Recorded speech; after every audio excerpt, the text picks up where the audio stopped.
The flak burst so close I could taste the cordite through my oxygen mask. Black puffs of death bloomed around my SBD Dauntless like deadly flowers, each one close enough to shake the aircraft and rattle my teeth. Below me, through the chaos of smoke and fire, lay the crown jewel of the Japanese Pacific fortress system, Truk Lagoon. And today, February 17, 1944, we were going to tear it apart. My name is Lieutenant Jack Morrison, and I'm a dive bomber pilot with VB-10, flying off the USS Enterprise. What I witnessed that day changed everything I thought I knew about this war. But let me start at the beginning, because the story of Operation Hailstone, the raid that broke Japan's back in the Central Pacific, deserves to be told right. 3 days earlier, I'd been standing in the ready room aboard the Big E, staring at a map that would soon be burned into my memory forever. Commander Wade McCluskey, our air group commander, stood at the front of the packed compartment. The air was thick with cigarette smoke and nervous energy. "Gentlemen," McCluskey began, his voice cutting through the chatter, "what you're about to hear is classified at the highest levels. For 2 years, the Japanese have been using Truk Lagoon as their primary naval base in the Central Pacific. Intelligentsia calls it the Gibraltar of the Pacific." He pointed to the coral atoll on the map, a roughly circular chain of islands surrounding a massive lagoon, 37 miles across at its widest point. Inside this lagoon, the Japanese Navy parks their combined fleet when it's not actively hunting us. Battleships, carriers, cruisers, destroyers, submarines, supply ships, everything that keeps their war machine running. I leaned forward in my chair. Like every other pilot in that room, I'd heard whispers about Truk for months. It was the bogeyman of the Pacific, the fortress we couldn't touch, surrounded by hundreds of land-based fighters and bristling with anti-aircraft guns. Until now, McCluskey continued, Truk has been untouchable. Too far from our bases, too well defended, but Admiral Nimitz has decided it's time to change that. Task Force 58 is going to hit Truk with everything we've got. The room erupted in murmurs. Task Force 58 was the largest carrier force ever assembled, 5 fleet carriers and 4 light carriers, carrying over 500 aircraft. I felt my pulse quicken. This wasn't just another raid. This was going to be the biggest naval air battle in history. The operation is codenamed Hailstone, McCluskey said, and it's going to live up to its name. We're going to pound that lagoon until nothing floats. Lieutenant Tommy Nakamura, my wingman and best friend since flight school, nudged me with his elbow. Guess we're finally going to see what all the fuss is about, he whispered. Tommy was a second-generation Japanese-American from California, flying for the country that had put his parents in an internment camp. But he was the best pilot I knew, and there wasn't a man in the squadron who wouldn't follow him into hell. In a few hours, we'd probably have to. The briefing continued with details that made my head spin. Truk Lagoon was home to over 365 Japanese aircraft, from Zero fighters to BD bombers. The harbor typically held 60 to 70 major warships and support vessels. Intelligence estimated nearly 50,000 Japanese personnel were stationed across the atoll's various islands. Phase 1 begins at dawn, McCluskey explained. Fighter sweeps will hit every airfield simultaneously. We need to establish air superiority before the dive bombers and torpedo planes go in.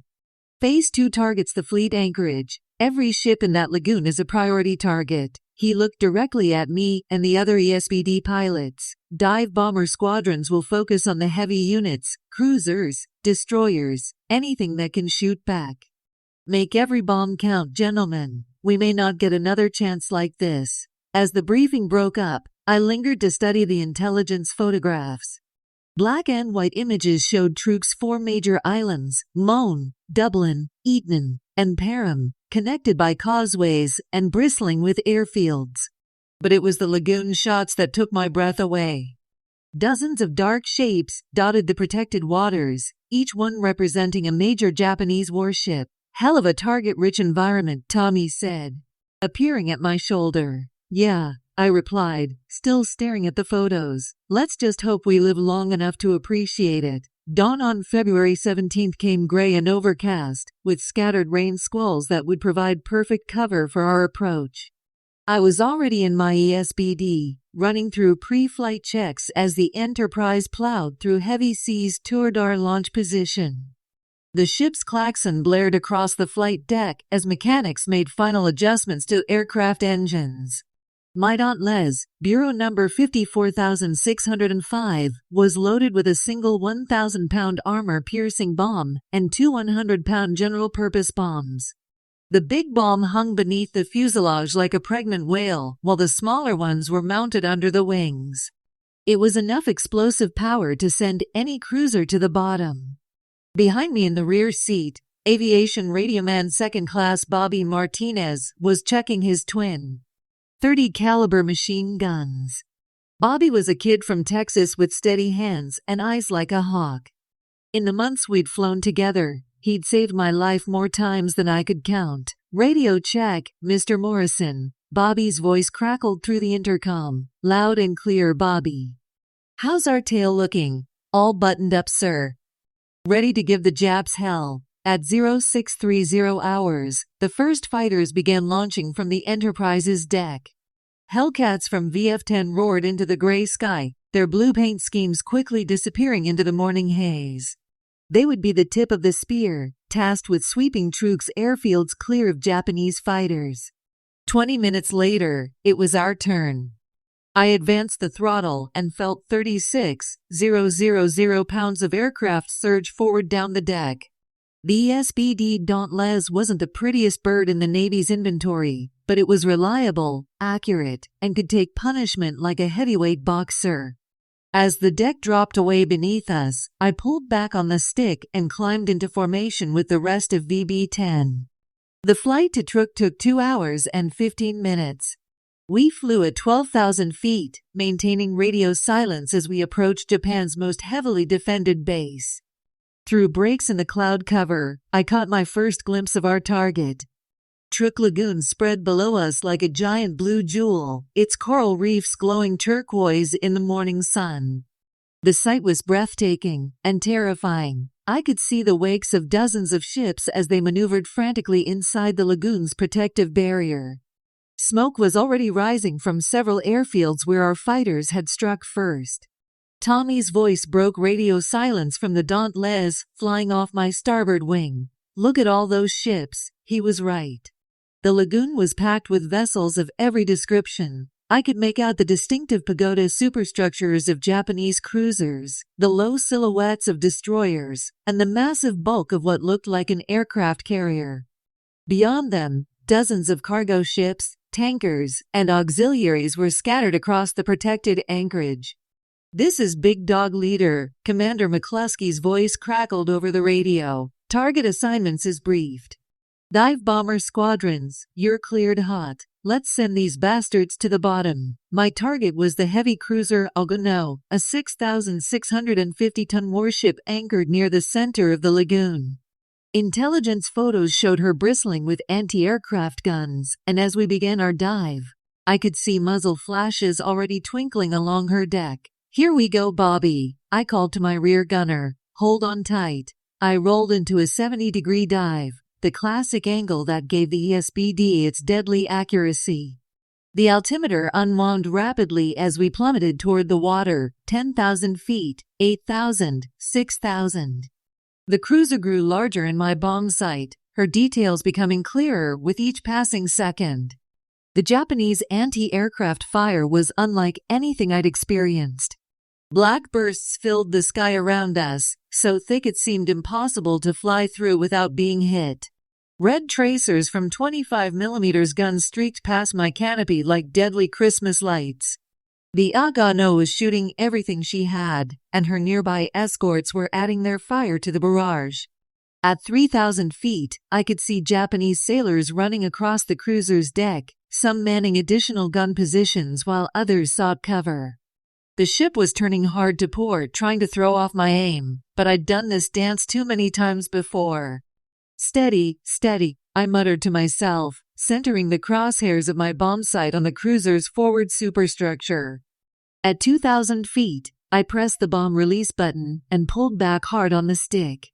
The 1,000-pound bomb fell away cleanly, and I felt the Dauntless leap upward as 3/4 of a ton suddenly disappeared from beneath the fuselage. G-forces pressed me deep into my seat as I pulled out of the dive. Skimming just 500 feet above the lagoon's surface, direct hit, Bobby screamed over the intercom, "Holy sir, you nailed her right in the gut." I banked left to look back at the Agano and felt a surge of fierce satisfaction. My bomb had struck the cruiser just forward over bridge, punching through her deck and exploding deep in her hull.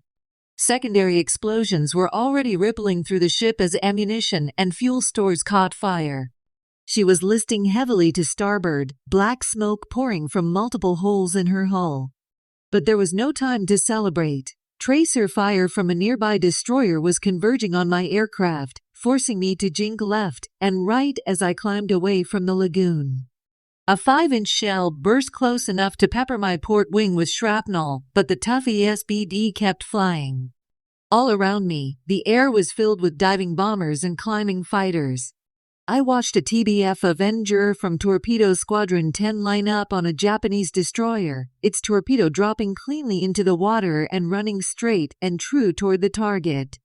The explosion lifted the destroyer's bow completely out of the water before breaking her back. "Morrison, this is Red Devil leader," came a call from Lieutenant Commander James Flatley, leading the Hellcats from VF-10. "We've got Zeeks coming down from 15,000. Get clear of the lagoon." I looked up to see a formation of Japanese I-6M0 fighters diving toward the melee below. They were too late to stop the first wave of attacks, but they'd make life difficult for anyone still over the target area. As I climbed toward the rally point, I took stock of what we'd accomplished in just 20 minutes of attacks. Smoke columns rose from at least a dozen major vessels scattered across the lagoon. The Agano was clearly sinking, down by the bow and listing at a dangerous angle. A large cargo ship was blazing from stem to stern, and I could see at least 3 destroyers that appeared to be dead in the water. But the most spectacular sight was off the northeastern shore of Dublin Island. A massive ammunition ship had taken a direct hit and exploded in a mushroom cloud that rose thousands of feet into the air. The blast was so powerful it shattered windows on ships a mile away and sent a shockwave that I could feel even at 8,000 feet altitude. "My God!" Tommy's voice came over the radio, filled with awe. "Did you see that? That explosion was bigger than anything I've ever seen." He was right. The ammunition ship's destruction created a fireball that briefly rivaled the sun in intensity. When the smoke finally cleared, there was nothing left but a spreading oil slick and floating debris. Our carrier had launched a second strike while the first wave was still over Truk, and now those aircraft were beginning their attacks as we formed up for the flight home. I watched from a grandstand seat as SBDs from the USS Yorktown made their diving runs on the remaining Japanese ships. The heavy cruiser Naka, sister ship to the Agano I'd just sunk, was the target of 3 dive bombers attacking in sequence. The first bomb hit her amidships, the second struck near her bow, and the third landed squarely on her bridge. Within minutes, the 5,700-ton cruiser had rolled over and sunk, taking most of her crew with her. Japanese fighters were now arriving in larger numbers, but they were facing impossible odds.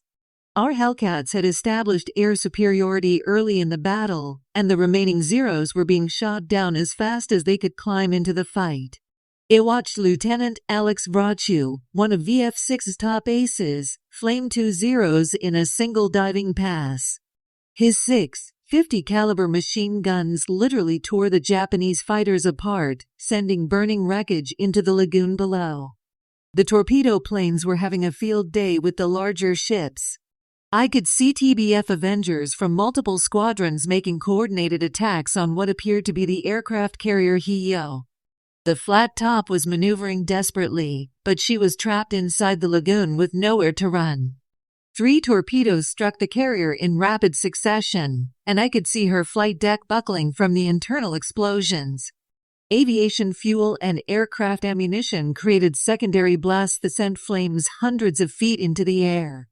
Within 30 minutes, the Hio had settled by the stern and capsized, her flight deck pointing toward the bottom of the lagoon.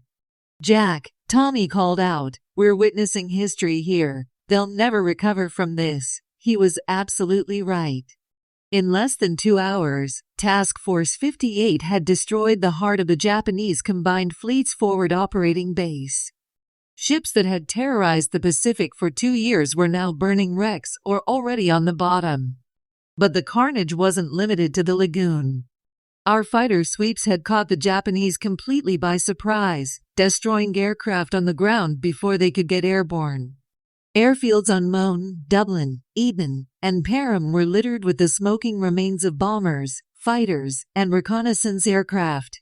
I could see Hellcats still strafing the airfields as we departed, their guns cutting down any Japanese aircraft that survived the initial strikes. By the end of the day, we would learn that over 200 Japanese aircraft had been destroyed on the ground, the largest single-day loss of aircraft in Japanese aviation history. As we formed up for the long flight back to the Enterprise, I took one last look at Truk Lagoon. The scene below was apocalyptic. Dozens of oil fires burned across the water's surface, sending black smoke columns thousands of feet into the air. The harbor that had been packed with Japanese warships just hours earlier now resembled a ship graveyard. Final tallies would show that we'd sunk or severely damaged over 60 Japanese vessels, including 3 light cruisers, 4 destroyers, 6 submarines, and 32 auxiliary vessels. The Agano, which I'd had the honor of sinking, was just one small part of the devastation. But the strategic impact went far beyond the ships we'd destroyed. Truk Lagoon had been Japan's most important forward base, the linchpin of their defensive strategy in the Central Pacific. With its fleet facilities destroyed and its airfields cratered, Truk was no longer capable of supporting major naval operations. The flight back to the Enterprise gave me time to reflect on what we'd accomplished. Operation Hailstone had been planned as a single day's raid, but the destruction was so complete that follow-up strikes were almost unnecessary. We'd neutralized Japan's Gibraltar of the Pacific in a matter of hours. Tommy pulled his SBD alongside mine as we began our descent toward the carrier. Through his canopy, I could see him grinning and giving me a thumbs up. His aircraft had taken several hits from anti-aircraft fire, but like mine, the rugged Dauntless had brought him home safely. "Not bad for a day's work," his voice crackled over the radio. "Not bad at all," I replied, "but something tells me this is just the beginning." I was right about that. Operation Hailstone marked a turning point in the Pacific War, the moment when American industrial might and tactical innovation combined to overwhelm even Japan's strongest defenses. The Emperor's Navy would never again threaten Allied operations with the confidence they'd shown in 1942 and 1943. Approaching the Enterprise in rough seas is never easy, but after the adrenaline rush of combat, everything else seems manageable. I lined up behind the carrier's wake, watching the landing signal officer's flags as he guided me toward the deck. The SBD's tailhook caught the number 3 wire perfectly, slamming me forward against my harness as the aircraft came to an abrupt stop. Deck crews immediately surrounded the plane, chalking the wheels and preparing to move us clear of the landing area. More aircraft were stacked up behind us, all eager to get back aboard before the weather deteriorated further. As I climbed out of the cockpit, my legs were shaking from exhaustion and spent adrenaline. Bobby Martinez clambered out of the rear seat, his face streaked with sweat and cordite residue from firing his machine guns. "Hell of a ride, Mr. Morrison," he said with a grin. "When do we get to do it again?" Before I could answer, Commander McCluskey appeared at my wing, his face serious, but showing traces of satisfaction. "Good work today, Morrison. Intelligence is calling this the most successful single-day naval air operation in history. What about our losses, sir?" I asked. It had been such a target-rich environment that I'd lost track of our own casualties during the battle. "Remarkably light," McCluskey replied. 17 aircraft lost out of over 500 launched. The Japanese were caught completely off guard. I felt a surge of relief. 17 aircraft meant 17 aircrew members who wouldn't be coming home, but given the scale of the operation, our losses had been minimal. The Japanese, on the other hand, had lost hundreds of aircraft and thousands of experienced personnel. Over the next several hours, as debriefing reports came in from all the squadrons, the scope of our victory became clear. We hadn't just damaged Truk, we'd effectively knocked it out of the war. The Japanese would continue to garrison the atoll, but it would never again serve as a major fleet base. That evening, I stood on the Enterprise's flight deck, watching the sun set over the Pacific. The weather had cleared, and stars were beginning to appear in the darkening sky. Tomorrow would bring new missions, new targets, new challenges as we continued the long advance toward Japan itself. Tommy joined me at the rail, still wearing his flight suit and looking as tired as I felt. We stood in comfortable silence for several minutes, both of us processing what we'd witnessed that day. "You know what the most incredible thing was?" Tommy finally said. "What's that?" 2 years ago, after Pearl Harbor, everyone said the Japanese Navy was invincible. Today we proved that nothing is invincible if you hit it hard enough and fast enough. He was right. Operation Hailstone had demonstrated American power projection capability that would have been unimaginable in 1942. 9 aircraft carriers operating as a coordinated strike force, launching simultaneous attacks with precision timing. It was a level of naval aviation sophistication that no other nation could match. In the days that followed Operation Hailstone, reconnaissance flights confirmed the devastating effectiveness of our attacks.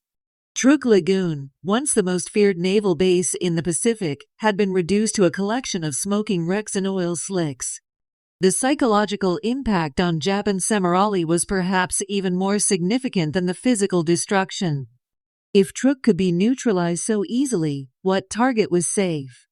The aura of invincibility that had surrounded the Japanese military since Pearl Harbor was finally shattered. For the American forces in the Pacific, Operation Hailstone represented a coming of age. We'd moved beyond defensive operations and limited raids to massive offensive strikes that could reshape the strategic balance in a single day. The industrial capacity of American shipyards and aircraft factories was finally translating into overwhelming tactical superiority. I participated in many more combat missions before Thur ended in August 1945, but none matched the scale or significance of the Truk raid. We'd struck at the heart of Japanese naval power and emerged victorious against odds that would have seemed impossible just 2 years earlier. The SBD Dauntless that carried me through that historic battle, Bureau number 54605, survived the war and was eventually scrapped in 1946. But the memory of that day, diving through walls of anti-aircraft fire to sink the cruiser Agano, remained vivid for the rest of my life. Bobby Martinez received the Distinguished Flying Cross for his actions during Operation Hailstone.